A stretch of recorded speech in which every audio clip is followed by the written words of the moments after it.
자, 오늘 강의는 사무엘상 두 번째 강의 3장부터 시작하도록 그렇게 하겠습니다. 사무엘상 3장은 이제 사무엘이 하나님의 어떤 그 소명을 받는, 하나님으로부터 말씀을 듣는, 부르심을 받는 그런 장면부터 시작합니다. 자, 사무엘상 3장을 한번 읽어봅시다. 아이 사무엘이 엘리 앞에서 여호와를 섬길 때에는 여호와의 말씀이 희귀하여 이상이 흔히 보이지 않았더라. 예, 자 여기부터 이제 어린 사무엘이 당시의 제사장인 엘리 제사장과 함께 이제 성막에서 자라나고 있습니다. 근데 그 당시에는 하나님의 말씀이 없었다. 하나님이 말씀을 잘 하지 않으시는, 그러니까 쉽게 말하면 하나님과 이스라엘 사이에서 좀 관계가 소원해졌다. 그리고 이상도 잘 보이지 않았다. 그러니까 쉽게 이야기하면은 영적으로 많이 어두워진 그런 때였다라는 것을 알려주고 있죠. 네, 그 다음. 엘리의 눈이 점점 어두워가서 잘 보지 못하는 그때에 그가 자기 처소에 누웠고 하나님의 등불은 아직 꺼지지 아니하였으며 사무엘은 하나님의 궤에 있는 여호와의 전 안에 누웠더니. 예, 여기까지. 엘리 제사장이 눈이 점점 어두워졌다. 물론 나이가 드니까 눈이 어두워지는 것은 정상적인 현상, 노화 현상이라고 할 수 있지만 여기서 엘리의 눈이 어두워져 간다는 것은 이제 영적으로 좀 어두워져 가는 그런 엘리 제사장의 모습을 표시하고 있어요. 그래서 이제 엘리는 자기 침소에서 잠이 들었는데 하나님의 성막 안에는 아직까지 여호와의 등불이 꺼지지 않았다. 그것은 무슨 말이냐 하면은 성막엔 성소와 지성소가 있죠. 성소는 이제 바깥쪽이죠. 입구 쪽에 들어가면은 성소가 있는데, 성소에는 이제 떡상을 차려놓고, 그리고 향단을 차려놓고, 또 등대를 두어서 저녁에 어두워지면은 등잔에다 불을 켭니다. 그리고 아침에 이제 날이 새면은 등잔을 꺼요, 등불을. 그래서 그때마다 이제 제사장이 들어가서 등불을 켜고 또 끄고 그래 하는데, 아직까지 여호와의 등불이 꺼지지 않았다, 켜져 있었다. 그 말은 다른 말로 바꾸면은 아직까지 어두운 밤이다. 이것을 이야기하는 거예요. 이것을 이야기합니다. 그리고 사무엘은 어디서 자고 있다고요? 처소에. 읽어보세요, 성경대로. 하나님의 궤에 있는 여호와의 전 안에 누웠더니. 네. 자, 하나님의 궤가 있는 여호와의 전 안에 누웠다. 사무엘이. 이제 엘리는 다른 자기의 처소에서 누웠고, 사무엘은 성막 안에 누웠다, 이런 이야기입니다. 그런데 자칫 오해하기 쉬운 것이 여호와의 궤가 있는 성막에 누웠다 이러면 자칫 잘못하면 여호와의 궤는 어디 있느냐 하면은 지성소에 있잖아요. 지성소는 아무나 못 들어갑니다. 아무 때나 들어갈 수도 없어요. 1년에 한 번 대제사장이 대속죄일에 한 번 대제사장에 들어가는 곳이 바로 지성소입니다. 그 지성소에 하나님의 언약궤가 있단 말이죠. 그러면 사무엘이 거기서 잘 뜨냐? 그것은 아닙니다. 그게 아니라 그 밖에 아마 성소에 있지 않았나. 그것을 이제 표현하기를 하나님의 궤가 있는 성소에서 누워 있었다, 이렇게 이제 표현한 것이죠. 자칫 오해하면 안 됩니다. 자, 그 다음. 여호와께서 사무엘을 부르시는지라 그가 대답하되 내가 여기 있나이다 하고 엘리에게로 달려가서 가로되 당신이 나를 부르셨기로 내가 여기 있나이다 가로되 나는 부르지 아니하였으니 다시 누우라. 그가 가서 누웠더니 예. 여호와께서 자, 지금 이제 하나님이 여호와께서 사무엘을 부르는 거래요. 사무엘아 사무엘아 부릅니다. 아마도 하나님이 사무엘에게 무슨 하신 말씀이 있는 거죠. 그래서 사무엘을 불렀는데 사무엘은 아직까지 한 번도 하나님의 음성을 들은 적이 없잖아요. 하나님이 부르심을 받은 적이 없잖아요. 그래서 누가 부르는 소리로 오해를 했느냐 하면은 엘리 제사장이 불렀을 것이다. 자기 부른 사람. 그래서 자다가 이제 엘리 제사장한테로 가니까 엘리 제사장한테 가서 불렀습니까? 하고 이제 가니까 제사장이 아니야 나는 안 불렀어. 가서 너로 자라 이런 거예요. 그래서 다시 자는데 또 똑같이 하나님이 사무엘아 사무엘아 부릅니다. 사무엘이 또 제사장이 부른다고 생각하고 또 엘리에게 갔어요. 근데 엘리는 또 아니다 내가 안 불렀어 돌아가 자 이러는 거예요.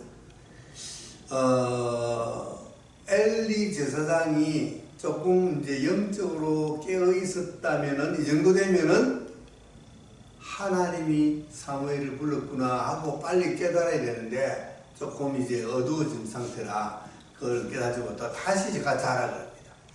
세 번째 또 하나님이 사무엘을 또 부릅니다. 사무엘은 또 제사장한테 달려가는 거예요. 세 번째 갑니다. 그제서야 엘리가 하나님이 부르시는가 보다 하고 이제 눈치를 챘어요. 그래서 뭐라 그러느냐 하면은 가시가 자고 이제 만약에 또 부르면은 그때는 뭐라고 하라고 일러줬어요. 이에 사무엘에게 이르되 가서 누웠다가 그가 너를 부르시거든 내가 말하기를 여호와여 말씀하옵소서 주의 종이 듣겠나이다 하라. 네. 자, 여호와여 말씀하소서 주의 종이 듣겠나이다. 이걸 언제 하는 거라고요? 하나님이 부르실 때. 그러니까 우리도 만약에 이제 자고 있는데 하나님이 아무개야 불렀단 말이죠. 그러면은 뭐라고 해야 된다고요? 말씀하옵소서 주의 종이 듣겠나이다. 이렇게 이제 하면은 하나님이 말씀을 하시는 거예요. 네. 그래서 저 진짜 하나님이 또 이제 불렀어요. 부르니까 사무엘이 엘리 제사장이 시켜준 대로 그렇게 했습니다. 하니까 하나님 그때부터 이제 말씀을 하시기 시작하죠. 자, 그래서 엘리 제사장은 당시에 이제 그 이스라엘의 가장 최고의 이제 지도자였고 제사장이었는데 영적으로 많이 어두워진 상태지만 그래도 그나마 이것이라도 늦었지만 가르쳐 주었기 때문에 사무엘이 하나님으로부터 말씀을 들을 수가 있었다. 그나마 그것이라도 엘리로서는 큰 목소리 했다라고 이제 우리가 알 수 있어요. 자, 그 이제 하나님이 사무엘에게 하는 말씀을 한번 읽어봅시다. 여호와께서 사무엘에게 이르시되 보라 내가 이스라엘 중에 한 일을 행하리니 그것을 듣는 자마다 두 귀가 울리리라. 내가 엘리의 집에 대하여 말한 것을 처음부터 끝까지 그날에 그에게 다 이루리라. 내가 그 집을 영영토록 심판하겠다고 그에게 이른 것은 그의 아는 제약을 인함이니 이는 그가 자기 아들들이 저주를 자칭하되 금하지 아니하였음이니라. 네. 자, 하나님이 엘리 제사장의 집에 경고를 했단 말이죠. 저주를 한 거예요. 그게 이제 나오냐 하면은 그 앞에 2장에서 이제 나왔죠. 2장에서 선지자를 통해서 엘리의 아들 홈리와 비느하스가 하나님의 제사를 멸시했다. 그죠? 그 얘가 나왔잖아요.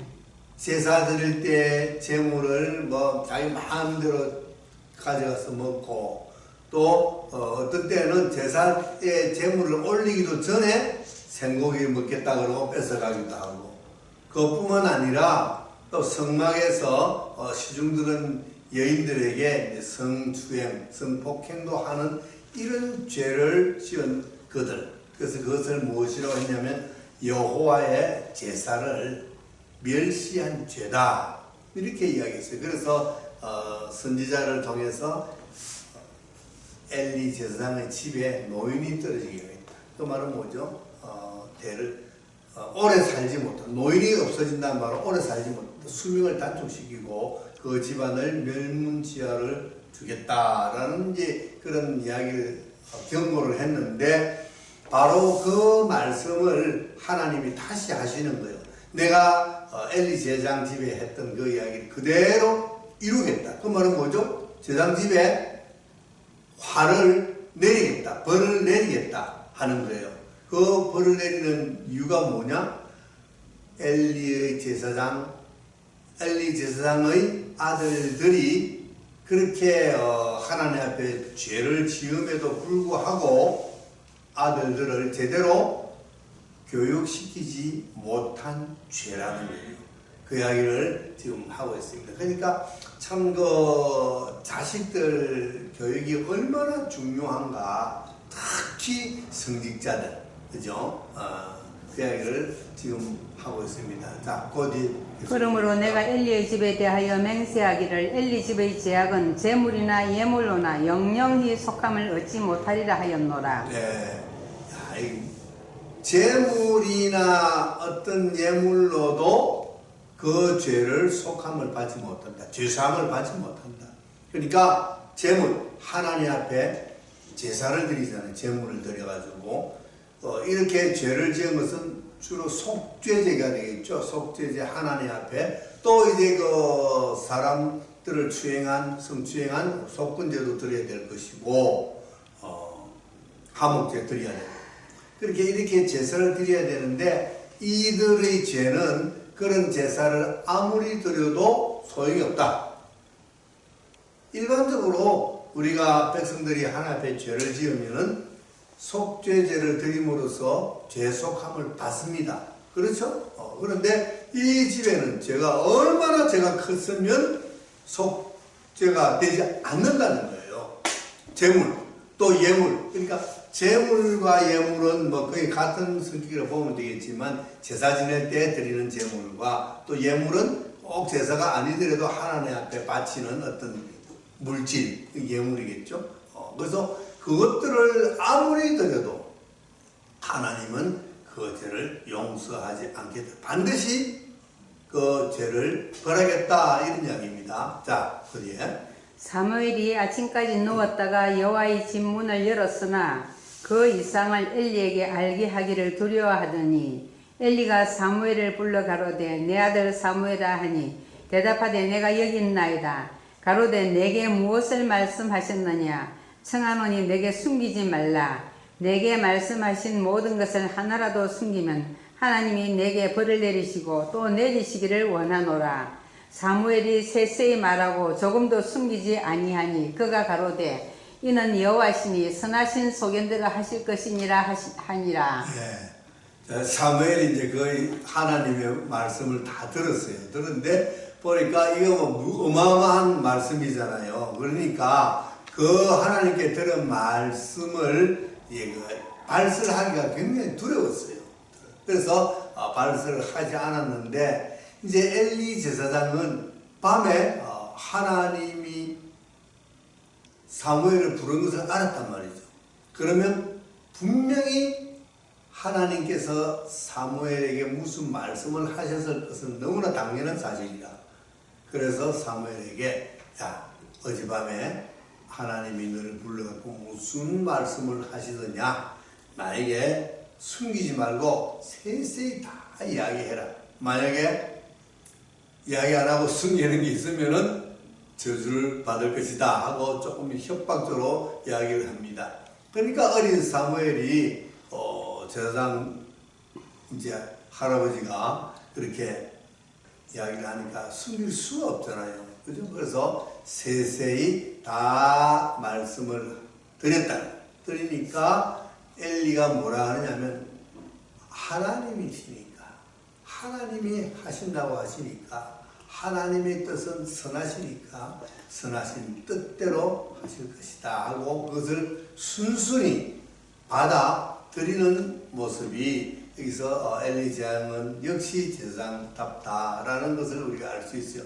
만약에 그렇지 않다면은 아니 하나님이 왜 그러십니까 하고 이제 또 막 하나님 앞에 불평도 할 수 있을 것이고 하나님 앞에 이제 무슨 말을 했을 텐데 이 엘리 제사장은 그렇지 않고 하나님의 뜻대로 받아들이는 그 모습이 역시 제사장은 제사장이다라는 것을 알 수가 있어요. 자, 그 뒤에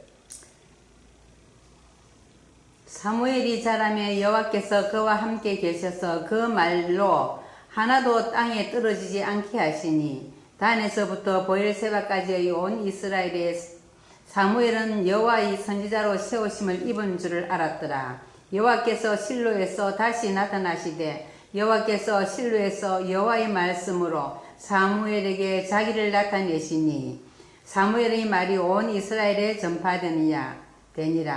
이스라엘은 나가서 블레셋 사람과 싸우려고 에베네셀 곁에 진치고 블레셋 사람은 아베겠지. 그게 몇 장이죠? 이제 그 4장이요. 4장으로 넘어갔죠? 이제 방금요.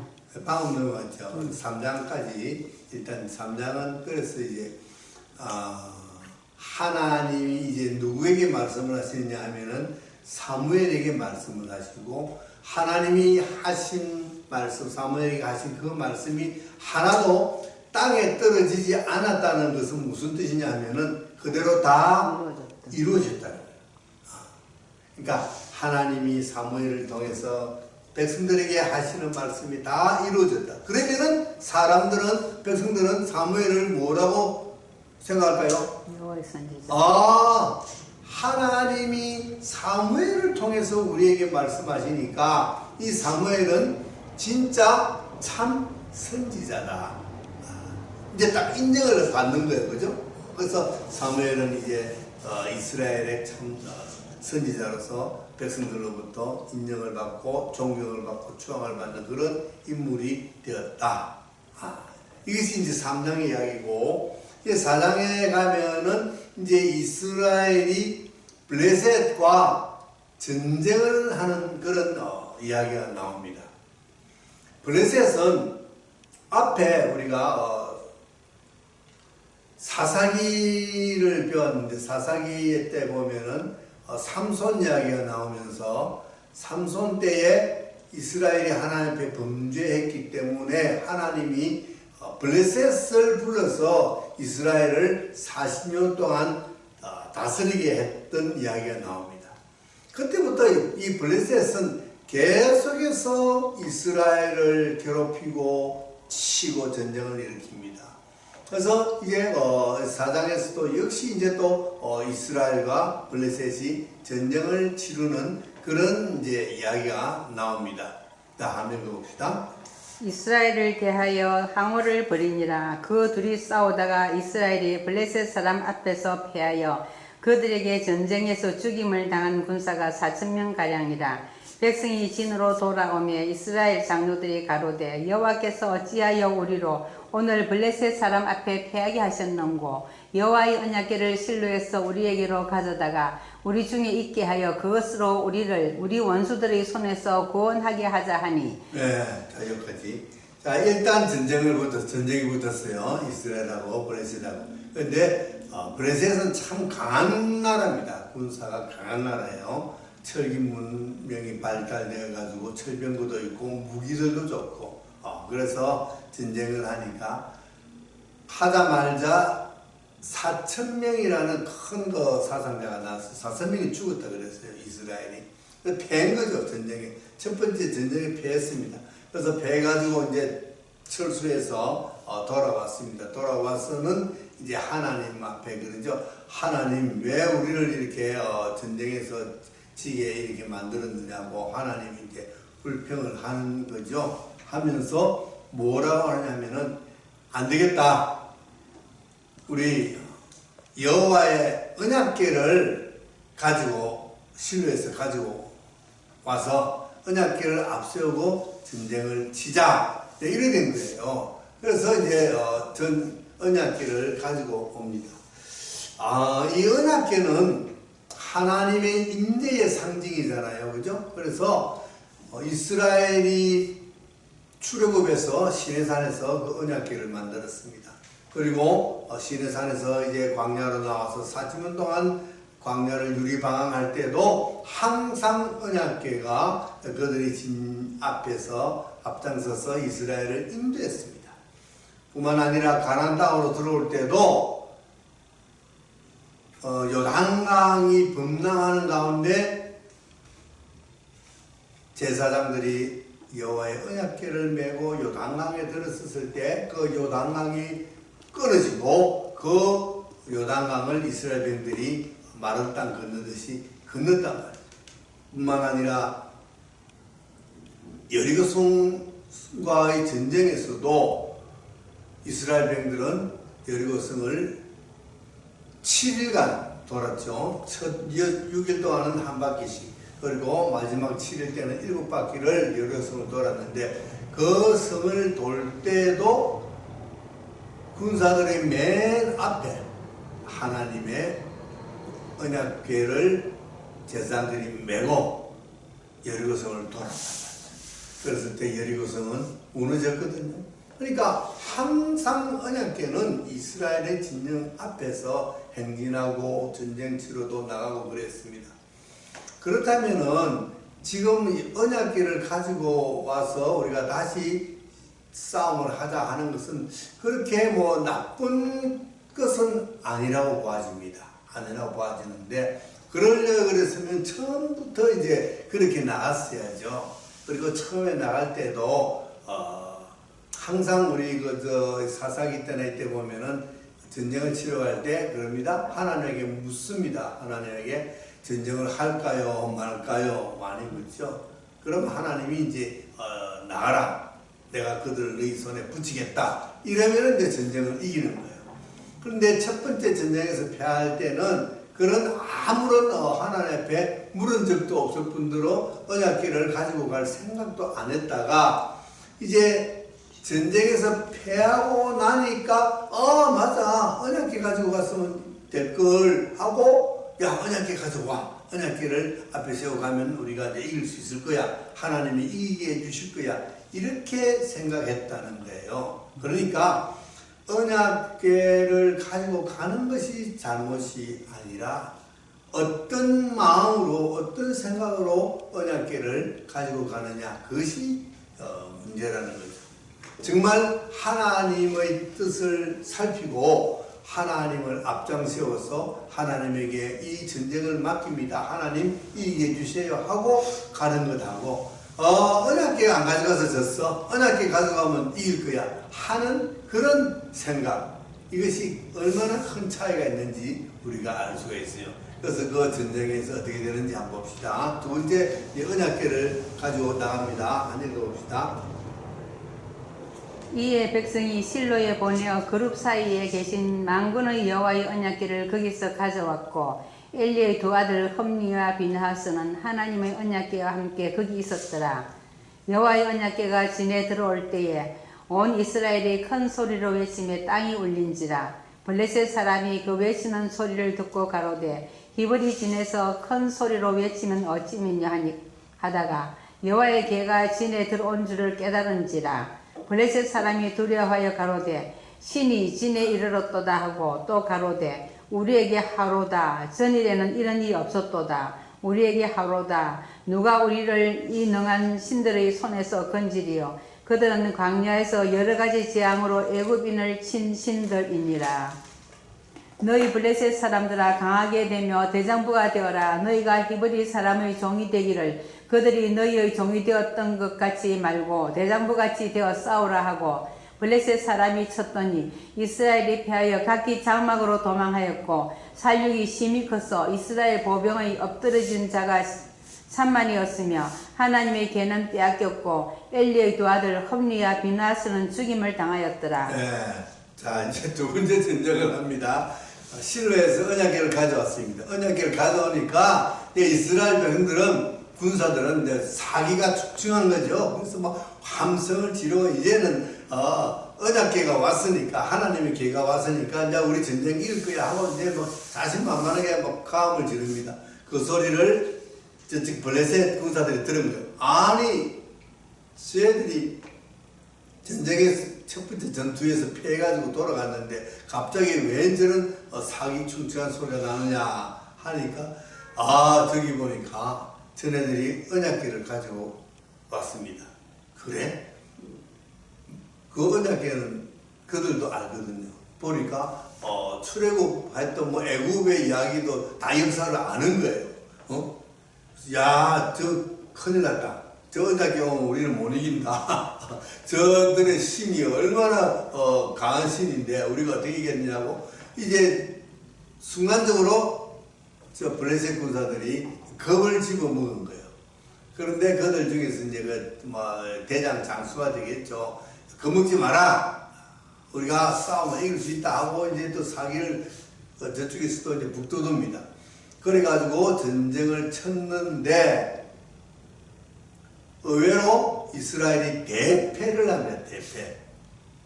그래가지고 몇만 명이 죽었다고요? 3만 명? 3만. 엄청난 숫자가 죽은 거예요. 죽었을 뿐만 아니라 그때 이제 그 언약궤가 가니까 제사장들도 따라갔습니다. 그래서 홈리와 비나스도 따라갔는데 홈리와 비나스도 거기서 전사를 했어요. 그것뿐만 아니라 더 중요한 사실은 그 언약궤를 적군에게 뺏겼다는 거예요. 쉽게 말하면 하나님이 적군의 포로가 되어서 잡혀갔습니다. 붙잡혀갔습니다. 세상에 이런 엄청난 사건이 벌어진 거예요. 이거는 정말 이거 우리 성경 속에서 엄청난 사건 중에 하나입니다. 하나님의 언약궤가 적군에게 포로가 되었다. 보통 사건이 아니죠. 자, 그러고는 이제 철수에서 돌아오는데 이제 먼저 전령이 돌아와서 이제 보고를 합니다. 엘리 제사장이 보고를 합니다. 보고를 하는데 엘리 제사장이 이제 전령이 급히 이제 달려와서 보고를 하는데 뭐라고 하느냐, 어떻게 됐느냐 물어봤죠. 네, 한번 읽어볼까요? 당일에 어떤 베냐민 사람이 진에서 달려나와 그 옷을 찢고 그 머리에 티끌을 무릅쓰고 실로에 이르니라. 그가 이를 때에 엘리가 곁 자기 의자에 앉아 기다리며 그 마음이 여호와의 계로 인하여 떨릴 점이라. 그 사람이 성에 들어오며 고하되 온 성이 부르짖는지라. 엘리가 그 부르짖는 소리를 듣고 가로되 이 헌화하는 소리는 어찌미뇨. 그 사람이 빨리 와서 엘리에게 고하니 때에 엘리의 나이 98이라. 그 눈이 어두워서 보지 못하더라. 그 사람이 엘리에게 고하되 나는 진중에서 나온 자라. 내가 오늘 진중에서 도망하여 왔나이다. 엘리가 가로되 내 아들아 일이 어찌 되었느냐. 소식을 전하는 자가 대답하여 가로되 이스라엘이 블레셋 사람 앞에서 도망하였고 백성 중에는 큰 살육이 있었고 당신의 두 아들 홈리와 비나스도 죽임을 당하였고 하나님의 개는 빼앗겼나이다. 하나님의 개를 말할 때 엘리가 자기 의자에서 자빠져 문 곁에서 목이 부러져 죽었으니 나이 많고 비둔한 영고라. 그가 이스라엘 사사가 된 지 40년이었더라. 네. 자, 큰일 났습니다. 이 전령이 와서 전쟁에도 지고 엘리의 두 아들도 죽고 또 하나님의 언약궤를 빼앗겼습니다 하니까 엘리가 그 소리를 아들 둘이 죽었다 할 때까지는 그래도 의자에 버티고 앉아 있었는데 언약궤 빼앗겼다는 소리에 그냥 뒤로 넘어져가지고 목뼈가 부러져서 그 자리에서 죽어버렸습니다.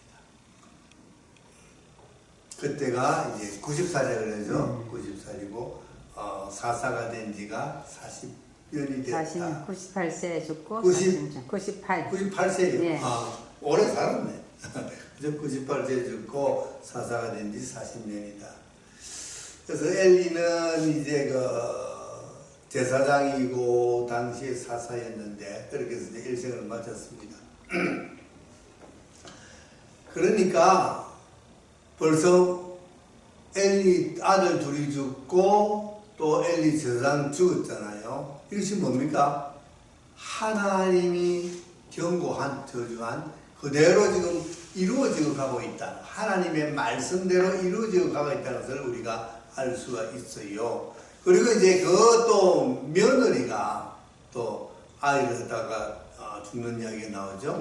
예, 한번. 그의 며느리 비느하스의 아내가 잉태하여 상기가 가까웠더니 하나님의 개 빼앗긴 것과 그 시부와 남편의 죽은 소문을 듣고 갑자기 아파서 몸을 굽으려 해산하고 죽어갈 때에 곁에 섰던 여인들이 그에게 이르되 두려워 말라 내가 아들을 낳았다 하되 그가 대답지도 아니하며 간념치도 아니하고 이러기를 영광이 이스라엘에서 떠났다 하고 아이 이름을 이가봇이라 하였으니 하나님의 개가 빼앗겼고 그 시부와 남편이 죽었음을 인함이며 또 이러기를 하나님의 개를 빼앗겼으므로 영광이 이스라엘에서 떠났다 하였더라. 네. 자 이제 엘리의 그 아들 비느하스의 아내가 임신을 해가지고 산달이 돼서 아기를 낳는데 아들을 낳았어요.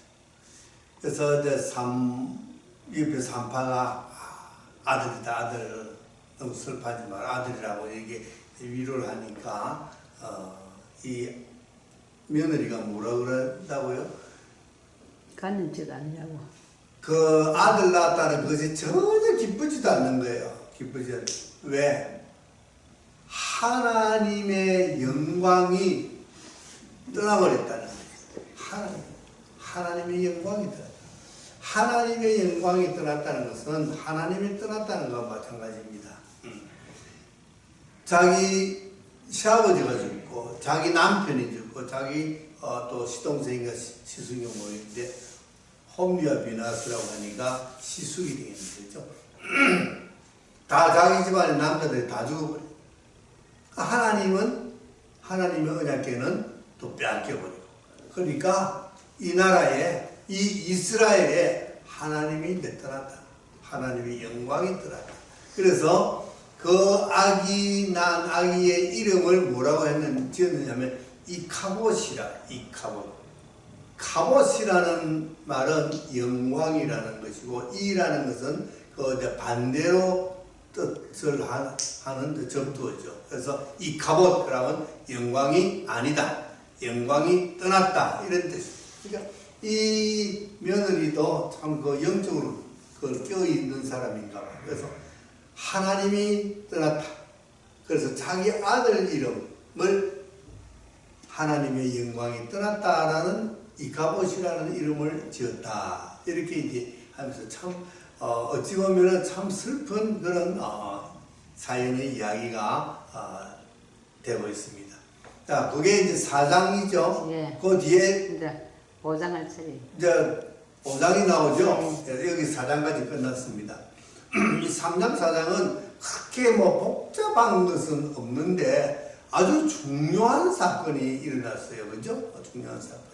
하나님의 제사를 멸시한 엘리 제사장의 두 아들 때문에 그 집안이 멸망합니다. 근데 그 아들들의 죄뿐만 아니라 그 죄를 지은 아들들을 올바로 교육시키고 바로 이끌어가지 못한 엘리 제사장의 죄도 같이 포함이 되는 거죠. 그래서 이들은 한날에 다 이제 죽는 그런 비극을 맞는 이야기가 4장의 이야기입니다. 이제 5장으로 넘어가는데 이제 언약궤가 블레셋으로 간 거예요. 뺏겨가지고 하나님의 임재를 상징하는 이 언약궤. 이 언약궤가 블레셋으로 끌려갔다는 것은 하나님이 적군에게 포로가 됐다는 거예요. 옛날 고대 시대의 전쟁은 신과 신의 전쟁, 즉 블레셋과 이스라엘의 전쟁을 하면은 블레셋의 신과 이스라엘의 신이 전쟁을 한다, 이렇게 이제 인식을 하는 거예요. 그런데 이스라엘의 신이 졌잖아요. 그래서 여호와 하나님이 적군에게 포로가 되어서 끌려갔습니다. 자, 그 이야기를 한번 읽어볼까요? 블레셋 사람이 하나님의 궤를 빼앗아 가지고 에벤에셀에서부터 아스도스에 이르니라. 블레셋 사람이 하나님의 궤를 가지고 다곤의 당에 들어가서 다곤의 곁에 두었더니 아스도 사람이 이튿날 일찍이 일어나 본적 다곤이 여호와의 궤 앞에서 엎드려져 그 얼굴이 땅에 닿았는지라. 그들이 다곤을 일으켜 다시 그 자리에 세웠더니 그 이튿날 아침에 그들이 일찍 일어나 본적 다곤이 여호와의 궤 앞에서 엎드러져 얼굴이 땅에 닿았고 그 머리와 두 손목은 끊어져 문지방에 있고 다곤의 몸뚱이만 남았더라. 그러므로 다곤의 제사장들이나 다곤의 당에 들어가는 자는 오늘까지 아스돗에 있는 다곤의 문지방을 밟지 아니하더라. 예. 자, 드디어 이제 그 하나님의 언약궤가 블레셋까지 가지고 아스돗이라는 도시로 갔습니다. 블레셋은 5개의 도시로 구성된 도시 국가입니다. 그리고 각 도시마다 이제 방백들이 있죠. 방백이 있습니다.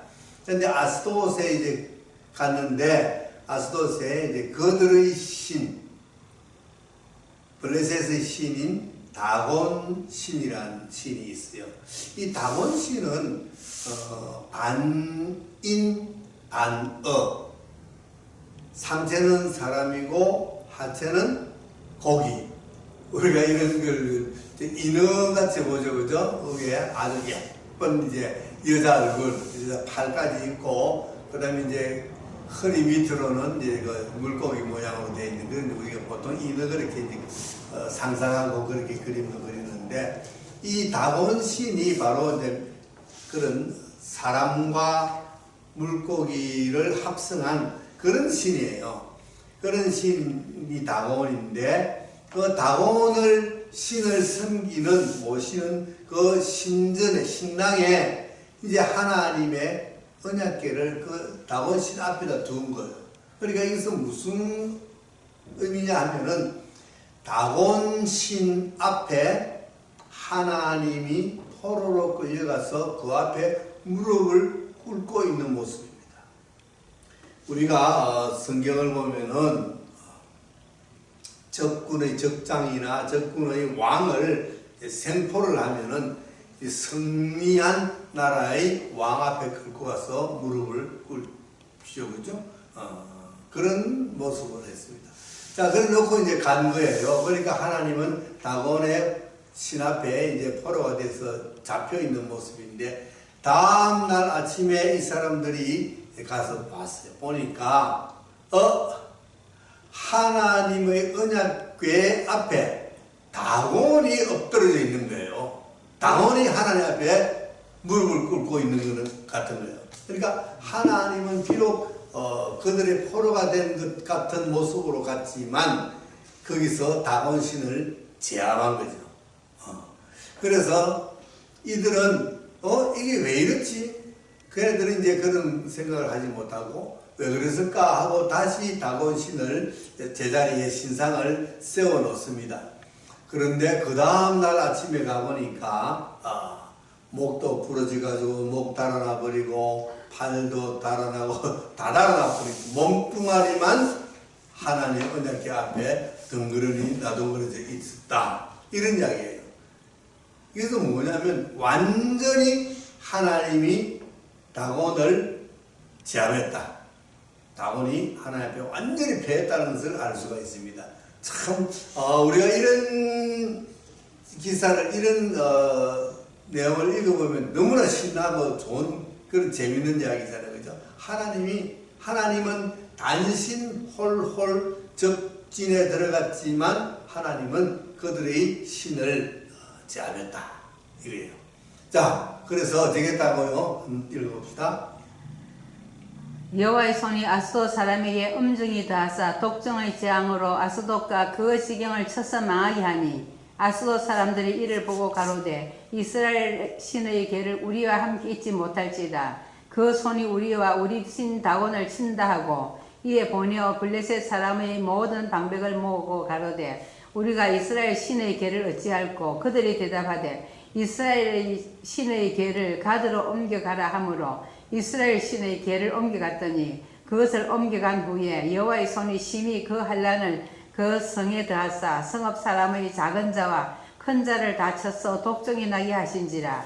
이에 그들이 하나님의 괴를 에그론으로 보내니라. 예, 자 여기까지 한번 봅시다. 자, 아스돗에 갔는데 아스돗에 있는 다본 신전의 다본 신이 완전히 박살이 났죠. 그것뿐만 아니라 그 아스돗에 있는 모든 사람들에게 독종이 퍼졌다 그랬습니다. 그 독종이라는 것은 우리가 보통 말하면 심한 아주 그 악성 종기 나는 건데 여기서는 뭐 페스트라고 하는 그런 쥐가 옮기는 페스트 그런 병이라고 이렇게 해석한 사람들도 있어요. 여하튼 정확하게 모르지만 여하튼 굉장히 독한 전염병이 옮겨가지고 그 아스돗에 있는 사람들이 막 힘이 괴로워서 못 사는 거거든 그들이.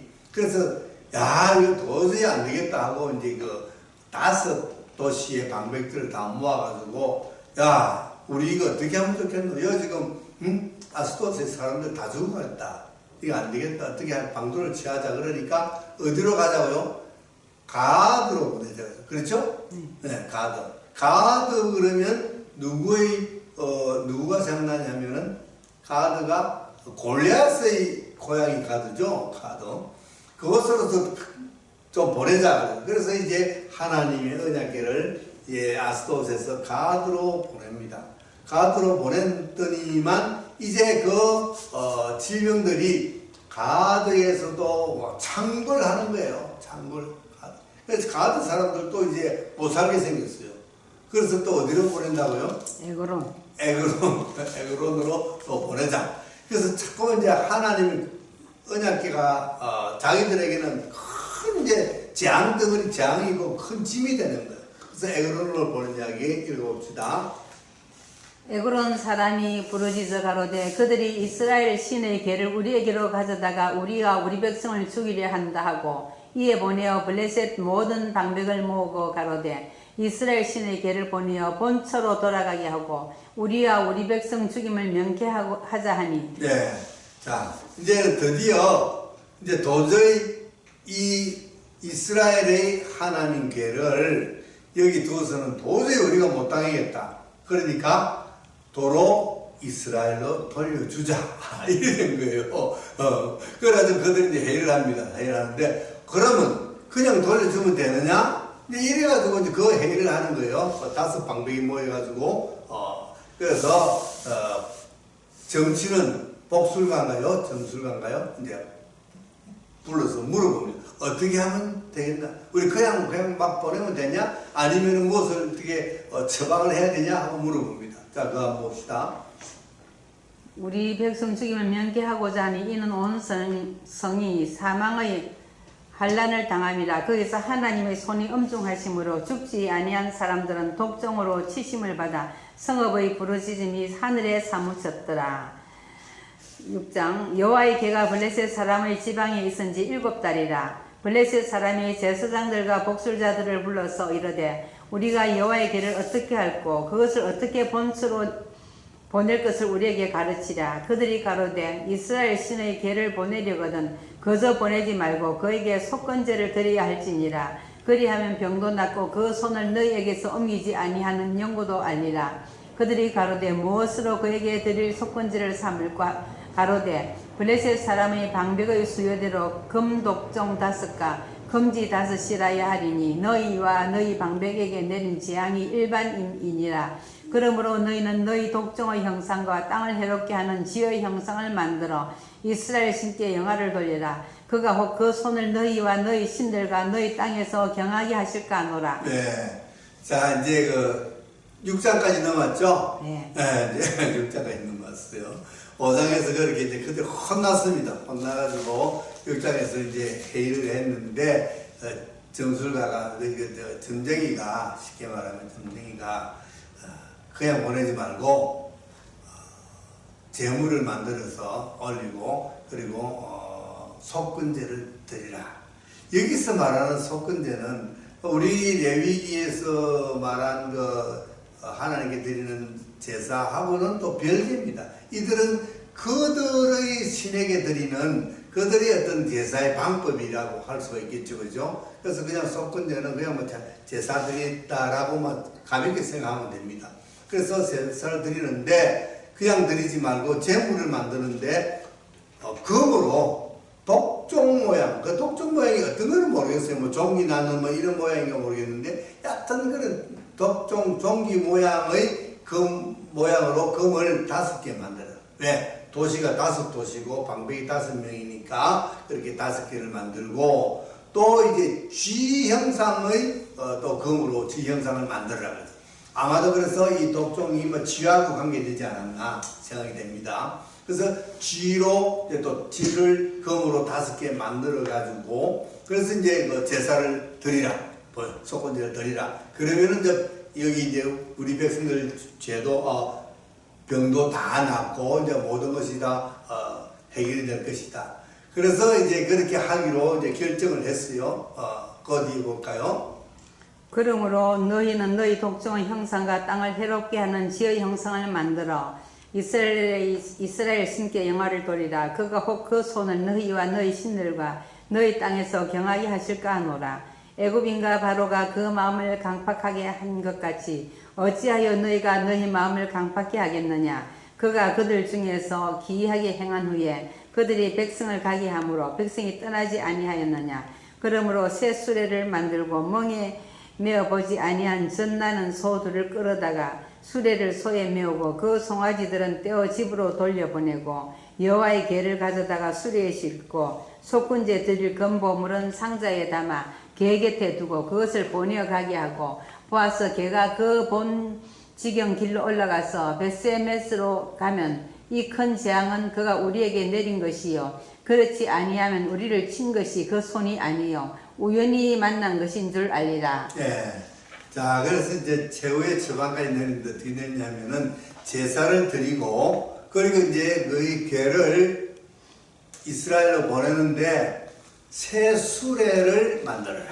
새 수레. 아주 그게 정성이 들어가는 거죠. 새 수레를 만들고 이제 멍에를 메어보지 못한 젖나는 암소 2마리죠. 예. 네, 2마리를 끌게 하라. 이 말은 뭐냐면은 한 번도 이런 걸 끌어보지 않은 그런 또 암소예요. 거기다가 젖이 난다는 것은 새끼에게 젖을 먹이는 소를 선택을 하라는 거예요. 이것도 하나 참 재미있습니다. 새끼에게 아직까지 젖을 먹이고 있는 암소. 그러면은 이 암소에게는 뭐가 있다는 거죠? 송아지. 송아지가 있다는 거예요. 젖 먹는 송아지가 있다는 거. 그 암소 2마리를 선택을 하고 한 번도 끌어보지 못한 수레를 끌어보라는 거예요. 그러니까 서툴죠. 그래서 이들이 수레를 끌고 꼭 똑바로 벳세메스라는 이제 그 이스라엘의 그 어떤 지역까지 똑바로 가는가 안 가는가를 보자. 만약에 똑바로 그 목적지까지 이 소가 끌고 갔다면은 이것은 무엇을 의미하는가? 우리나라에서 이 창궐한 이 독종, 이 무슨 전염병이 이 하나님의 괴로 인해서 하나님의 어떤 역사로 인해서 이루어진 것이 확실하다. 그런데 만약에 이 소가 거리로 안 가고 다른 데로 옆길로 빠져버린다면은 이것은 하나님이 하신 것이 아니고 이스라엘 하나님이 한 일이 아니고 우연의 일치다. 그러니까 그래 그것을 한번 두고 보자. 이래서 소를 수레를 끌게 하고 그 수레에 언약궤를 싣고 그리고 제물로 만든 독종 모양의 금덩어리와 또 지를 만든 그 금 상자를 싣고 이제 보냅니다. 보내는데 문제는 뭐냐면 이제 암소가 젖을 먹이다가 이제 송아지를 떼어놓고 갈 거 아니에요. 송아지를 떼놓고 이제 암소가 이렇게 가니까 송아지는 자기 엄마를 찾겠죠. 또 이 소는 또 자기 새끼를 찾을 거 아니에요. 그래서 소가 어떻게 모습으로 올라간 걸 설명한 부분이 있죠. 예. 네, 한 읽어봐요. 그 사람들이 그같이 하여 전나는 소 둘을 끌어다가 수레를 메우고 송아지들은 집에 가두고 여호와의 계와 및 금지와 그들의 독종의 형상을 담은 상자를 수레 위에 실으니 암소가 베세메스 길로 바로 행하여 대로로 가며 갈 때에 울고 좌우로 치우치지 아니하였고 블레셋 방백들은 베세메스 경계까지 따라가니라. 네. 베세메스 사람들이 자, 여기서 암소가 어떻게 했다 그랬어요? 그대로 갔어요. 울었다 그랬죠. 울고 올라갔어요. 울고 울었는데 벗어나지 않고 그대로 갔다 그랬어요. 그대로 갔다 그랬어요. 자, 여기서 우리가 참 감동적입니다. 이것이 감동적입니다. 이 말 못하는 미물인 소도 하나님에게 쓰임을 지금 받고 있는 거예요. 하나님의 언약궤를, 쉽게 말해서 하나님을 싣고 지금 블레셋에서 이스라엘로 올라가고 있습니다. 올라가고 있는데 이 소들은 자기들이 젖먹이던 새끼를 두고 가는 거예요. 이 소가 자기 새끼 생각을 하니까 눈물이 나는 거예요. 이제 자기들은 올라가면은 거기서 이제 그 제물로 죽을 수밖에 없다는 것까지도 이제 얘네들은 알았을지 모릅니다. 하여튼 그래서 올라가면서 그래서 새끼들은 이제 엄마 찾는 울음소리가 또 있었겠죠. 그러니까 새끼는 엄마를 찾고 엄마는 그 새끼들을 생각하면서 눈물을 흘리고 우는 거예요. 그러면서도 하나님을 모시고 베세메스로 가야 하는 그 맡겨진 그 사명, 이 소에게 맡겨진 이 사명을 이들은 끝까지 눈물을 흘리면서 잘 감당했다. 이것이 이 베세메스로 올라가는 소. 정말 어찌 보면은 사람보다도 낫다. 우리가 정말 소보다도 못한, 짐승보다도 못한 사람들이 많다고 했는데 정말 이 소는 사람보다도 나아요. 그렇게 눈물을 흘리면서도 자로나 우로나 치우치지 않고 하나님을 모시고 가야 하는 그 길을 꿋꿋하게 갔던 이 소가 바로 베세메스 이 소라고 그렇게 칭합니다. 자, 그래서 방백들이 따라갔어요.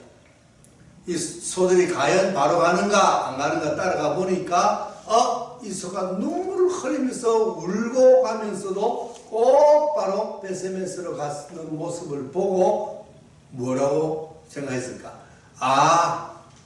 오늘날 우리나라에서 일어났던 이 재앙은 분명 이스라엘의 하나님이 하신 일이다라는 것을 그는 깨달았다는 거예요. 예.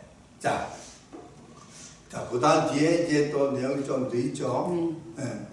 베세메스 사람들이 골짜기에서 밀을 베다가 눈을 들어 개를 보고 그것의 보임을 기뻐하더니 수레가 베세메스 사람 여호수아의 밭 큰 돌 있는 곳에 이르러 선지라. 무리가 수레의 나무를 패고 그 소를 번제로 여호와께 드리고 레위인은 여호와의 개와 그 개와 함께 있는 금봄을 담긴 상자를 내려다가 큰 돌 위에 두매 그날에 베세메스 사람들이 여호와께 번제와 다른 제를 드리니라. 블레셋 5 방백이 이것을 보고 그날에 에글론으로 돌아갔더라. 예. 자, 드디어 이제 이스라엘 베세메스는 레위인들이 사는 지역이라 그래요. 레위인. 그래서 거기에 레위인들이 있었고 하나님의 언약궤가 돌아오는 것을 그들이 보고 하나님의 언약궤를 잘 모시고 그리고 그 언약궤를 끌고 온 소를 잡아서 번제로 드리고 하나님의 언약궤를 태워본 그 수레를 펴서 불을 떼가지고 번제를 드려서 하나님 앞에 제사를 지내고 여호와 언약궤를 잘 모시는 그런 이야기. 그리고 방백들은 이 모습을 보고 그들이 고향으로 돌아갔다. 그 이야기 뒤에 이야기는 잠깐 있는데 그까지는 생략을 하고 여기까지 오늘 하겠습니다. 자, 이 베세메스에서 하나님의 언약궤를 싣고 오는 이 소를 보면서 우리가 정말 사명감을 가져요. 이 한낱 미물인 소도 하나님의 주신 사명을 감당하기 위해서 저렇게 젖먹는 어린 송아지를 두고 눈물을 흘리면서 울면서 그 사명을 감당하는 그런 모습. 우리가 우리 개인의 어떤 개인의 사정으로 인해서 하나님께서 맡겨주신 사명을 제대로 감당하지 못한다면은 그것은 이 소만큼도 못한 사람이 아니겠는가. 이렇게 우리가 한번 생각하면서 오늘 이 강의를 마치고자 합니다. 자, 수고하셨습니다.